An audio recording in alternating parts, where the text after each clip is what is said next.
যে শীর্ষ নেতারা আমার বিরুদ্ধে কথা বলছে, দলে আলোচনা করার জায়গা রয়েছে। এবং আপনি স্পেসিফিক্যালি করতে পারেন কল্যাণ বন্দ্যোপাধ্যায় বলেছে। কল্যাণ বন্দ্যোপাধ্যায়ের অধিকার রয়েছে আমাকে নিয়ে কথা বলার। কল্যাণ বন্দ্যোপাধ্যায়ের অধিকার রয়েছে আমাকে নিয়ে চারটে কটু কথা বলার। কল্যাণ বন্দ্যোপাধ্যায় আমাকে ছোট থেকে মানুষ করেছে, আমি বড় হতে দেখেছি। আমি এই কথাগুলো নিয়ে খারাপভাবে নিই না। ওনার একটা ঘটনা হয়তো খারাপ লাগতে পারে, উনি বলেছেন, কিন্তু আমি আমার কোনো ব্যক্তিগত ক্রোধ বা আমার কোনো ব্যক্তিগত ক্ষোভ কল্যাণ বন্দ্যোপাধ্যায়ের বিরুদ্ধে নেই। আমি তাকে আগেও সম্মান করতাম, আগামী দিনেও। আমায় কি প্রশ্ন করেছে তদন্তকারী সংস্থার কাছে আর আমার সাথে কি আলোচনা হয়েছে, এটা মিডিয়ায় চলে আসছে। এবং আমি বাড়ি ফেরার আধ ঘন্টার মধ্যে আমাকে প্রথম প্রশ্ন কি করা হয়েছে, আমাকে দ্বিতীয় প্রশ্ন কি করা হয়েছে, আমাকে তৃতীয় প্রশ্ন কি করা হয়েছে, তার উত্তরে আমি কি বলেছি, সব আমি দেখছি মিডিয়ায় রিপোর্ট হয়ে গেছে। আমি এটা নিয়েও আগামী দিন হাইকোর্ট মুভ করব। আমি যখন তদন্তে কি আলোচনা হয়েছে কারোর সাথে আলোচনা করছি না, তার মানে আমি ধরে নিতে পারি তদন্তকারী সংস্থার কাছ থেকে মিডিয়ায় এই খবরগুলো লিক হচ্ছে। যদি লিক হয়ে থাকে, ইনভেস্টিগেশনের উদ্দেশ্য তো ঠিক না। সুতরাং আমি বারবার তদন্তকারী সংস্থা যেখানে আমাকে ডেকেছে আমি গেছি। আমি যদি কলকাতায় উপস্থিত না থাকি আমি তো যেতে পারি না।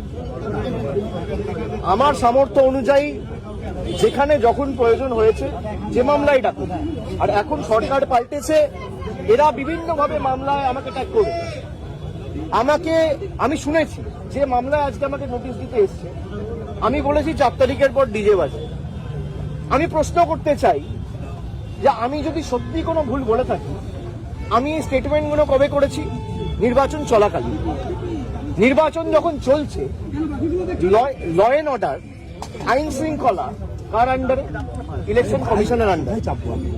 মমতা বন্দ্যোপাধ্যায়ের আন্ডারে তো ছিল না। তাহলে তখন আমার বিরুদ্ধে এফআইআর হলো না কেন? ইলেকশন কমিশনের বিরুদ্ধে কমপ্লেন হলে ইলেকশন কমিশন আমার বিরুদ্ধে ব্যবস্থা নিল না কেন? তার কারণ আমি যদি ডিজে বাজানোর কথা বলে থাকি, দেশের স্বরাষ্ট্রমন্ত্রী বলেছেন তৃণমূলের লোকেদের উল্টো করে ঝুলিয়ে দিয়ে সোজা করে দেবে। প্রত্যেক ক্রিয়ার সমান এবং বিপরীত প্রতিক্রিয়া রয়েছে। আপনি বলবেন জ্ঞানেশ কুমারকে যদি আমার এগেনস্টে অ্যাকশন নিতে হতো, তাহলে অমিত শাহর বিরুদ্ধেও অ্যাকশন নিতে হতো। অমিত শাহর বিরুদ্ধে অ্যাকশন নেওয়ার ক্ষমতা ইলেকশন কমিশনের নেই, তাই আমার বিরুদ্ধেও অ্যাকশন নিতে পারেনি। সরকার বদলেছে, এখন মামলা হয়েছে। তাহলে আমার বিরুদ্ধে যদি মামলা হয়, আমি ডিজে বাজাবো বলে, তাহলে অমিত শাহর বিরুদ্ধে এফআইআর হবে না কেন? আমরা তো কোর্টে মুভ করবো। তদন্তকারী সংস্থার কাছে রাজ্যের মুখ্যমন্ত্রী যদি এই কেস আমি বাংলা থেকে বহিরাগতদের আক্রমণ করেছি বলে আমার ভাষণে এই তদন্তভার সিআইডি কে দেওয়া হয়, তাহলে যে বহিরাগতরা এসে বাঙালিকে আক্রমণ করেছে সেই মামলার দায়ভার কেন সিআইডি বা সিবিআই কে দেওয়া হবে না? এই প্রশ্ন তো উঠবেই। এই প্রশ্ন তো এড়িয়ে যেতে পারে না। আপনারা এসব চাপের রাজনীতি, দল ভাঙানো আমরা অনেকদিন ধরে দেখছি। এসব করে কোনো লাভ নেই। 30 লক্ষ মানুষকে আপনারা ভোটার তালিকার বাইরে রেখে ভোট করেও তৃণমূল 41% ভোট পেয়েছে। 2,60,00,000 ভোট তৃণমূল কংগ্রেস পেয়েছে। তাদের প্রতিনিধিত্ব তৃণমূল কংগ্রেস করবে। এক চুল জায়গা তৃণমূল কংগ্রেস ছাড়বে না। থমকে চমকে সিআইডি দিয়ে, সিবিআই দিয়ে, দল ভেঙে, উৎসাহ করে, গায়ের জোরে কর্মীদের মিথ্যা মামলায় ফাঁসিয়ে, ফলস কেসে ইমপ্লিকেট করে, পার্টি অফিস দখল করে, বাড়ি ভেঙে, ঘর জ্বালিয়ে তৃণমূল কংগ্রেসকে দমিয়ে দেবো। সিপিএম এর বিরুদ্ধে লড়াই করে 34 বছরের জগদ্দল পাথরকে সরিয়ে তৃণমূল কংগ্রেস ক্ষমতায় এসছে মানুষের আশীর্বাদ।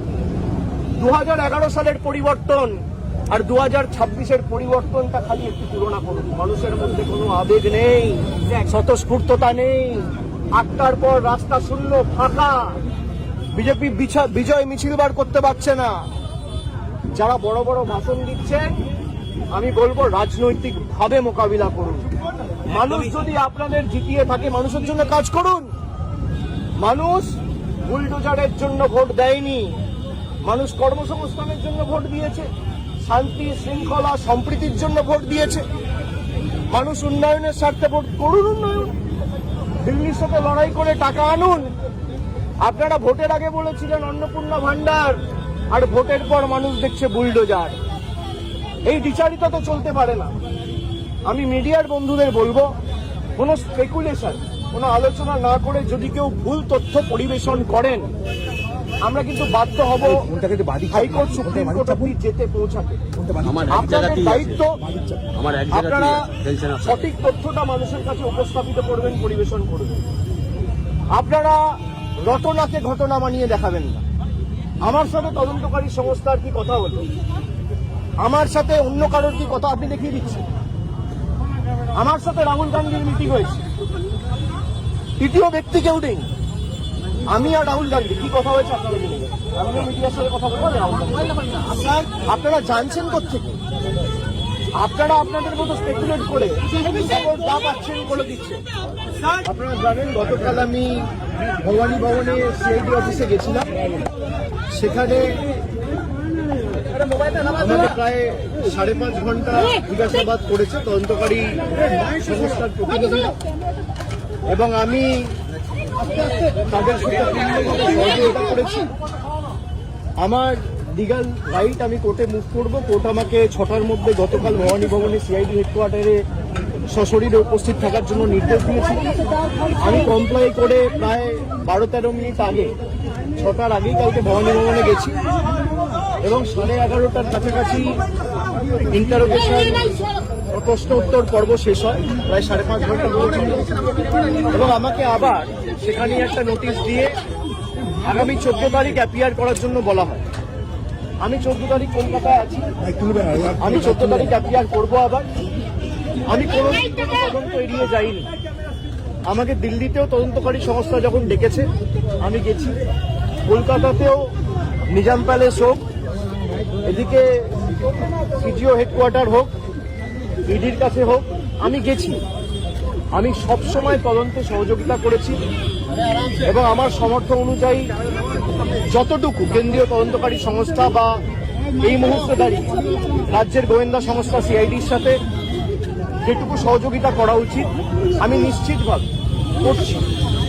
আজকে আমাদের দলনেত্রীর বাড়িতে কিছু বৈঠক ছিল পূর্ব নির্ধারিত, সেখানে একাধিক বিধায়ক থেকে সাংসদ ছিলেন, এবং আমাদের মিটিংগুলো চলাকাল খুব সম্ভবত 4:30 নাগাদ যে সিআইডির একটা টিম এসেছে আবার কোনো একটা আলাদা মামলায় আমাকে নোটিশ দিত। তো আমি আমার সেক্রেটারির মারফতে তাদেরকে অনুরোধ করি যে আমি এই মুহূর্তে আমার বাড়িতে সশরীরে উপস্থিত নেই বলে আপনারা চিঠিটা অন্য কাউকে দিয়ে দিন, সে রিসিভ করে আমার পক্ষ থেকে নিয়ে নেন। এবং আমি অনুরোধ করি যে আপনারা যদি আমাকে দিতে চান তাহলে আপনাদের অপেক্ষা করতে হবে, তার কারণ আমি এই মুহূর্তে আসতে পারবো না মিটিং থেকে বেরিয়ে। আপনি আপনার মতো করে যখন ইচ্ছা বাড়িতে নিয়ে বলবেন যে আপনাকে ছাড়া কাউকে আমরা দেবো না। আমি যদি বাড়িতে না থাকি তাহলে আপনাকে অপেক্ষা করতে হবে আমার ফেরার জন্য। এখন প্রায় 7:20 বাজে, আমি বাড়িতে ঢুকেছি, আপনাদের সাথে কথা বলছি 5-10 মিনিট হয়েছে, 6-7টার মধ্যে আমি বাড়িতে ঢুকেছি। আমি ঢুকে দেখছি সিআইডির প্রতিনিধিরা নেই, তারা ফিরে গেছে। তারা যদি পরবর্তীকালে আমাকে ফোন করে আসে, আমার সাথে যোগাযোগ করে আসে এবং আমাকে বলে কোন সময় গেলে আমি বাড়িতে থাকবো, তখন নোটিশ দেবে, আমি নিশ্চিতভাবে জানাবো। আমি যখন বাড়িতে উপস্থিত নই সশরীরে, তখন যদি তারা এসে নোটিশ, তখন যদি তারা আসে নোটিশ দিতে এবং একদম স্পষ্টভাবে বলে যে আপনাকে ছাড়া কাউকে নোটিশ আমরা দেবো না, আপনার হয়ে কেউ যদি রিসিভ করতে চায় সেই সুযোগ পাবে না, তাহলে আপনাকে আমার ফেরার জন্য অপেক্ষা করতে হবে। তো আমি আপনাদের মাধ্যমে আমি অনুরোধ করবো যে যারা নোটিশ দিতে এসেছিল আপনারা যদি আসেন নিশ্চিতভাবে যোগাযোগ করে আসুন, আর না হলে অপেক্ষা করুন। আমি যখন ফিরবো আমি তখনই এই নোটিশটা আপনাদের তরফ থেকে, আপনাদের কাছ থেকে নিতে পারবো। আপনারা যারা আমাকে প্রশ্ন করছেন আপনি তদন্ত এড়িয়ে যাচ্ছেন, আমি কোনো তদন্ত এড়িয়ে যাই, আমার দোকানোর কিচ্ছু নেই।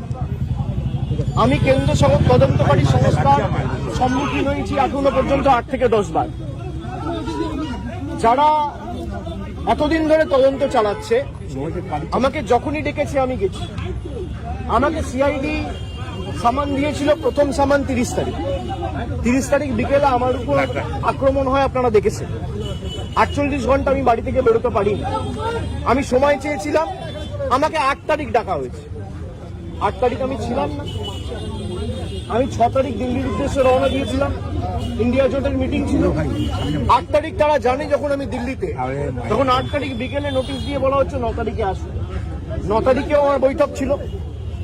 আমি গতকাল সঙ্গে সঙ্গে যখনই আমি কোর্টের নির্দেশ পেয়েছি, আমি সঙ্গে সঙ্গে 6টার আগে গেছি এবং তারা যে প্রশ্নগুলো করেছে আমি তো এখানে আলোচনা করতে পারি না, যদিও আমি দেখছি মিডিয়া অনেক কিছু বেরিয়েছে। আমায় কি প্রশ্ন করেছে, তদন্তকারী সংস্থার কাছে আর আমার সাথে কি আলোচনা হয়েছে, এটা মিডিয়ায় চলে আসছে।